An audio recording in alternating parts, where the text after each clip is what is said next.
Bonjour, mon nom est Marie-France. Je travaille pour le compte de Canary et je parle avec Marc-Étienne Rousseau. Que représentent C-Brain et G-Brain et de quoi s'agit-il? C-Brain, c'est le Canadian Brain Imaging Research Network. Et G-Brain, c'est simplement le Global Brain Imaging Research Network.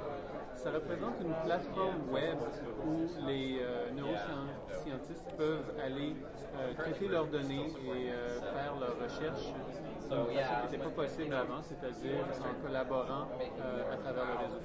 Parfait. C'est quoi la différence entre les deux programmes? Essentiellement, l'un est canadien, C-Brain, et il est focusé surtout sur le traitement de données de population telles que souvent on les connaît en clinique, les MRI, les résonances magnétiques, des choses comme ça. Tandis que G-Brain, c'est un projet international avec des collaborateurs en Asie et en Europe. Et les jeux de données sont beaucoup plus gros si on parle de cerveau en haute résolution. Pourquoi est-ce que cette recherche est possible aujourd'hui? Oui. Pour plusieurs raisons. D'abord, il y a un désir de collaboration entre les différents centres de recherche. Ensuite, le réseau moderne nous permet en fait de transférer de grandes quantités de données nationalement et internationalement, ce qui rend la chose possible, une collaboration sans déplacement de personnel.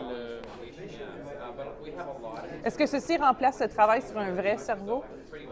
Ben, c'est dans un sens du travail sur des vrais cerveaux. Ce sont de vrais sujets, de vrais patients qui sont mis dans les scanners. Et donc, ce sont des informations réelles. Nous, on bâtit des modèles afin de mieux comprendre les diverses maladies qu'on étudie.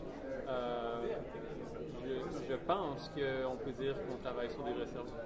En quoi consistent certaines recherches actuellement effectuées? Y a-t-il des percées à ce jour? On travaille sur beaucoup de maladies importantes telles que la sclérose en plaques, l'Alzheimer, la schizophrénie, ainsi que simplement le développement normal du cerveau chez l'enfant. Et par exemple, cette dernière nous a donné beaucoup de percées face à comment le cerveau grandit. C'est des données qui n'étaient absolument pas connues avant et ça nous permet de voir ça sur de larges populations d'enfants. Parfait. Quel genre de choses peut-on faire avec ces réseaux de recherche qu'on ne pouvait pas faire avant?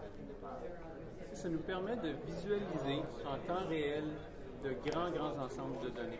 Donc avant, on parle de déplacer des gens, déplacer des données sur des disques.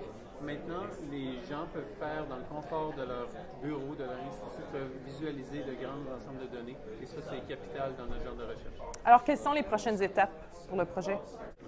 Les prochaines étapes pour notre projet, c'est de développer nos connexions internationales afin d'étendre nos études à des populations de sujets encore plus grandes et pas simplement canadiennes, mais globales. Parfait. Et en fin de compte, qu'est-ce que cela représente pour la santé des Canadiens?